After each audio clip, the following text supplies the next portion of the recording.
contact with you.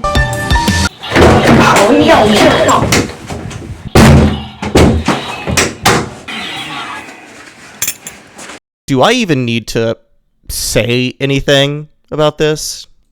Alright, sorry for the bit of a late video today, but I was going to plan on uploading this earlier. I had all the footage and everything recorded, but when I went to, like, actually go find my Minecraft gameplay, it was just completely unusable. Like, it had the weird, would you like to connect to a Bluetooth device, even though my controller was already set up. And guess what? After the controller was set up, it still stayed there, and basically my entire footage is just a blank screen. So we're doing TC2 today.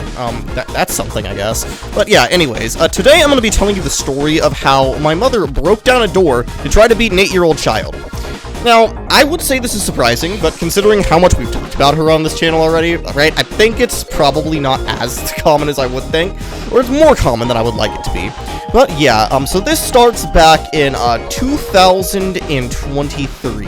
It was a few months before I was about to move out of the house, and as you all know, my mother was very crazy during this period of time. I'm not sure if she's less crazy, I'm not sure if she's more crazy now, but specifically at the time that I was living there and that I talked to her, my mother was insane, okay? If you do not do exactly what she wanted you to do right when you wanted her to do it, no matter how unreasonable it is, you would get yourself beat. And one thing that she was very bad at is keeping the videos off of my phone. Yeah, obviously she tried to kill me that one time and managed to get rid of the videos, but that was actually the outlier, because she's so illiterate with technology, it's actually very difficult for her to even, like, get rid of evidence in the first place.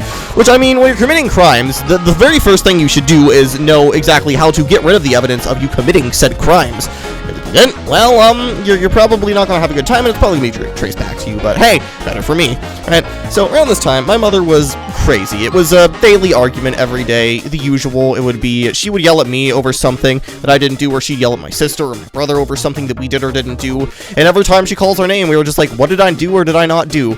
And she would always tell us something. The only time she would ever speak to us is, like, when we're, I don't know, on vacation, she's bored, or she just wants something from us, and considering the latter is not true, you know, she just wants something from us. And so this really all is about that, one of my mom's incredibly unreasonable punishments that I will get into now. So, the punishment in question that we're going to be talking about is the time that my mother took away my sister's bedroom privileges for not cleaning up her room. And now, I know what you're thinking, Trilette, how the fuck does somebody have privilege to a bedroom? And that's a good question, because, you know, I was always pretty sure under, like, the laws and such, you're supposed to have access to a bedroom, but my mother was really mad at my sister during this time. She thought that because she didn't clean her room, that gave her the right to go in there and take it from her. And in all fairness to my mother, not saying what she did is right, but in all fairness, she did tell my sister for weeks to clean up her room, and she would not. Now, obviously, that's in retrospect due to a lack of discipline from my mother, and her treating my sister with way too much slack, because she was always the favorite child. Everybody always knew that she was the favorite child, and she made it abundantly clear that she was the favorite child. Nobody could stop that. Nothing could get that belief out of her head. My grandmother was disdained by it. I was disdained by it. I'm pretty sure my little brother was probably disdained by it as well. And it kind of is just a really sad situation for her to be in, right? So what happens is that my mother says that, okay, so since you don't want to clean your room, I'm going to give it to somebody who actually needs it more than you. And she was taking away my sister's room to give it to my little brother as a punishment. Yes, losing a bedroom as a punishment is probably the first time you've ever heard of that happening, but it really happened. I know, it's kind of hard to believe, but I suppose that is just the world that we live in anymore. So, my sister naturally did not want to lose her bedroom, and she said she'll clean it, and she begged that she'll clean it, and she goes into the room, and she starts cleaning, right? And now, about 15 minutes go by, and then my brother comes up to my sister and tries to get her out of, quote-unquote, his room so he can have the room instead. And what happened from this point onward is that my mother did not get up, but my brother came in there with a lightsaber and started attacking my sister, like one of those weird plastic Star Wars lightsabers, and she would just start wailing ham on her, okay? It was not nice, it was not cool, it was not fun, but she would keep hitting him with the sword. And then my sister's like, you know, Mom, brother is trying to hit me. And then she says, well, you should get out of his fucking room. And I'm like, dude, this is not something you can do. And I've always had a bit of a disdain for her punishments, but, you know, just the fact of the matter that happens is like, oh my god, Jesus Christ, it's so annoying. It infuriates me to this day because I love both those kids, and I can't do anything to help them. You know, I'm kind of stuck over here, just grieving, bringing up my concerns with you because we've already called child services. I'm not putting my life in danger to go report her. That's a really bad idea. She'll know that I did it. But one of the things is just, you gotta want to look out for them. And, you know, it's really hard for me to not be able to look out for my siblings anymore. But back on topic, right? So she was trying to hit him with a sword, and my sister is like, yeah, no, this is my bedroom. I want my bedroom back, as she should have it. She should not lose her bedroom as punishment. That is not okay and is probably abuse of some form. I don't know. My mother definitely is not new to that, though, so I'm not really gonna, like, be too surprised by any of this shit. So then what happens is, like, they argue for about 5 minutes. My mother keeps telling my sister that it's not her room anymore, it belongs to my brother now, and the same fight just keeps repeating on loop for, like, God knows how long. Now, 5 minutes go by, and my mother starts getting really mad, and she believes that, you know, she should just get out of her room and give it to her brother because she didn't want to clean the room. I want to make it abundantly clear that she genuinely had every intention on following through with this plan. And what happened after that is my mother started screaming at her. She said, get out of the fucking room, okay? And then she doesn't want to. She's like, no, it's my bedroom. I don't want to give up my bedroom to you. It's my bedroom. Please don't take my bedroom from me. And it's just on and on and on. It's always talking about the bedroom. And it's really, really sad to see that she's losing her bedroom, right? And that kind of ties in with the clip at the beginning, you know, right? My mother really did not like having to do bullshit, okay? She didn't like to put up with anything that any of the kids would have. And so what happened is she got up out of her room. My grandmother said she's getting up, and she said, no! And then she gets up, and then my mother comes in, looks at her, and she'll be, get out of his fucking room, sister's name, right? And she said, no, I don't wanna. She said, get out, it's not yours, you should have cleaned your room. And so they keep yelling back and forth, and then eventually says, Mama's like, you better move, or else you better get out of there, or this belt is going to come into contact with your fucking ass, right? And she says, no, I'm gonna go right back in there. If you do it to me, I will. And then my mother walks out of the way, and then my mother comes charging at her with the belt, right? She comes charging at my sister with a belt. And when she gets in there, she starts she tries to start wailing, but she misses because my sister closes the door and is like trying to push it closed, keep it closed with her body weight, right? And then what my mother did is bam, just started pounding on the door, like trying to break it down, and eventually she gets through with every intent to swing on my sister, right? But you wanna know what she notices? She notices that there is a camera that has been recording the entire thing, right? The entire altercation had been recorded, and it is at this point where she stopped, and she's like, whose phone is this? And then my sister said it was my grandmother's. Keep in mind, she was cowering behind the bathroom door right now, trying to get out of reach so this evil woman couldn't get her, right? And she's like looking at me, and she's like, this? Because you like to record everything that I do? You don't get this phone for Christmas anymore. Because I recorded her committing a crime, you know? And then she moves it to the trash bin, right? She tries to delete it because she knew that she fucked up and she didn't want anybody to be able to see that. But what she forgot about is she didn't know how the trash filter works. So for some context, this fight was going on for around 20 minutes, and I saw that tensions were starting to bubble. And I knew that because she destroyed my old evidence of her committing crimes, I needed to get some new evidence, right? Because this is still the time when I was trying to get my mother arrested. So what I did is I decided to prop a phone up in the bathroom, pointing towards my sister's room, like on a piece of toilet paper, doing a couple test recordings to make sure the angle and everything is right, and I had that piled up there. And my mother was none the wiser. I literally had it angled in such the perfect way that if nobody went in there, she wouldn't be able to know, and I would have this entire punishment. I would have her actually hitting on camera, and that way I could maybe, just maybe, get the siblings out. But my sister, I don't blame her for doing this, but my sister ran in the bathroom and tried to lock herself in. And when my mom finally broke down the door, that's when she found the phone, right? And I'm going to show you the full clip. I played a bit of it at the beginning of the video, but I'm going to show you the full clip of what happened here. This is a very, very disturbing clip. I censored a lot of it at the beginning, mostly because I can't have a bunch of swearing at the start of a YouTube video, but yeah, I'm going to play this clip here. If you get triggered by this, if you were susceptible to very accurate descriptions of, like, abuse, I definitely recommend skipping to this timestamp that I'll put on the screen right now, and we will go from there. But if you're going to watch the clip, just be warned, it's pretty gross. You can't do that!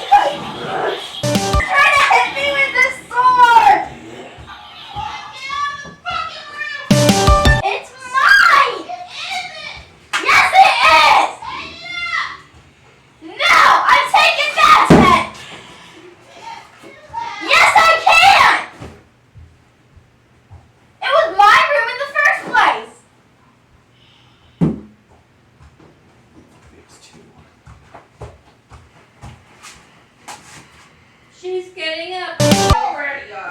phase 2. No!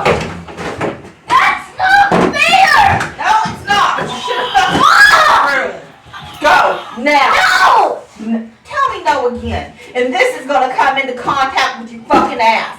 Go. I'll go, but I'm gonna come right back in there. No, you're not. Yes, I can. No.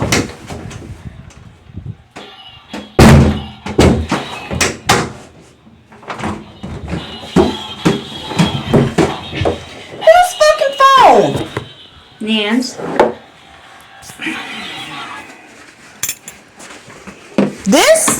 Cause you like to fucking record everything. He doesn't get this for Christmas.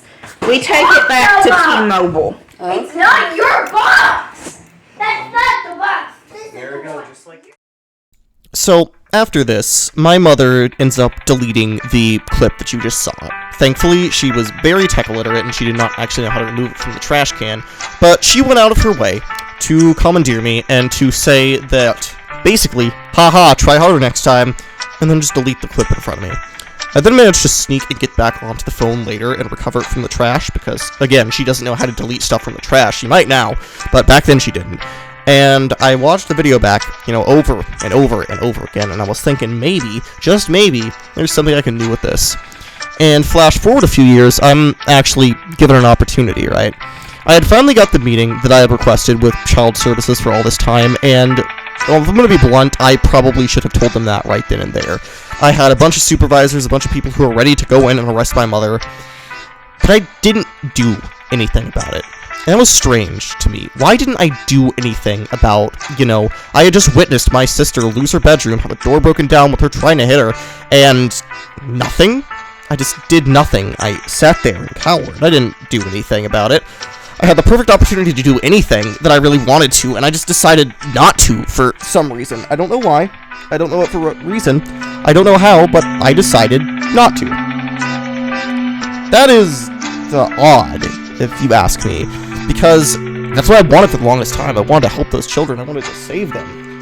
I figured that might be possible. But when I ever was faced with the consequences, the prospect of really turning her in, things became a lot harder. It was no longer just a simple thought. It was no longer, this is real now. And with what she had said about wanting to and trying to kill me before, I was too scared to do it. I lied to their face and said it wasn't as bad as it was because I was afraid for my own safety, genuinely. I was afraid for the safety of the children. I was afraid if they'd get separated, would they not be together anymore? Would I ever be able to see them again? Is it selfish? Probably, but I just couldn't bring myself to do something about it.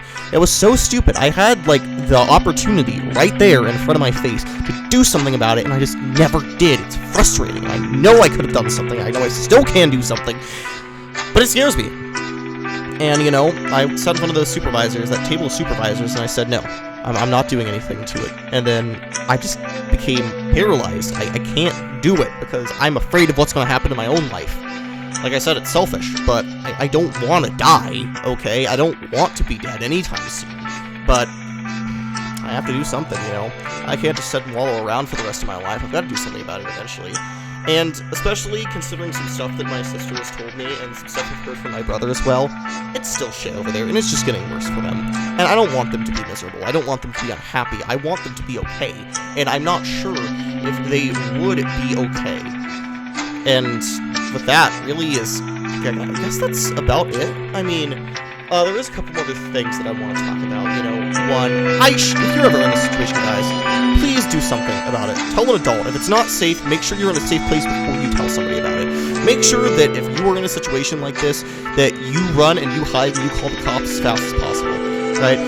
If you're not safe and your safety is absolutely dependent upon not calling, wait until you're somewhere safe and then call. But you need to report these kind of things, otherwise they're going to keep happening. Don't make the same mistake I did. Make sure that you can, take care of yourself and not have to worry about all this garbage. And if you're ever in my situation, if you were ever, given a chance to get justice, you should. Because you don't know if that opportunity is ever going to come up again. I'm not sure if that opportunity is ever going to come up again for myself, but I've got to keep trudging along forward. I've got to keep making it through every day and hoping that things are always going to be for the better. with that, that's about it for me. Sorry this video is a little bit on the shorter side. My original Minecraft footage, as I said, was corrupted, so I didn't really have all that much time to do anything. Also, I really don't know what to do after this. I mean, I did have a video planned for tomorrow, but before I ramble too much, that's about it for me. Join the Discord, link in the description. Make sure to subscribe to the channel, please. It would help me out. We're about to hit 1,500 subscribers. And with that, my friends, my name is Trelad. Have an awesome day. And I will see you all next time. Bye-bye!